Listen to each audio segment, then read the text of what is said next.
Pemirsa, kita akan memasuki Habar Nampanambayan. Raperda yang diusulkan Pemko Banjarmasin tentang pembangunan industri Banjarmasin 2019-2038 baru mau dilakukan pembahasan. Namun, langsung dikembalikan karena dianggap bertentangan dengan peraturan pemerintah.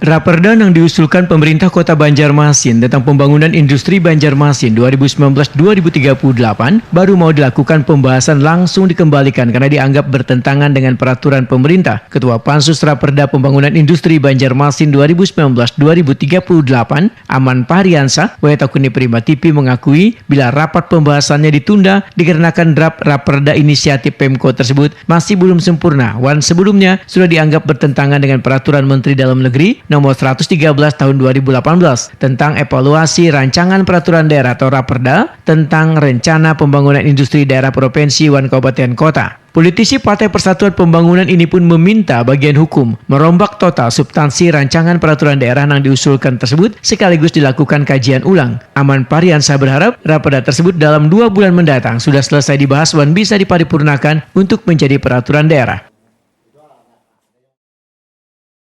Kalau bahasanya ini kan pembangunan industri kota tidak membatasi kan Banjarmasin ini untuk dijadikan pembangunan industri cuma di mana-mana nanti. Jadi bukan berkawasan malah. Kalau kita ini kan kawasan. Kalau kayak tadi kan di selatan tuh kawasan industri. Bukan seperti itu. Kalau pergudangan boleh ada zona itu kan. Iya. Ini kawasan pergudangan. Iya. Nah ini sudah ditentukan kan. Iya. Kalau ini pembangunan industrinya. Berarti kan Banjarmasin ini menyeluruh, cuma kan di dalamnya ada titik-titik yang memang diprioritaskan untuk pembangunan industrinya. Sakanya kan boleh. Sakanya kan boleh diulang. Bukan bertentangan dengan Kemendagri yang baru ini 13. Isinya tidak bersesuaian katanya. Menurut Aman Pariansa, produk hukum itu nantinya memfokuskan pengembangan industri Banjarmasin. Ada beberapa titik industri kota yang kayak Alalak adalah industri mebel, kemudian Queen Industri Wadai. Pengembangan industri ini dilakukan dalam jangka waktu sekitar 20 tahunan.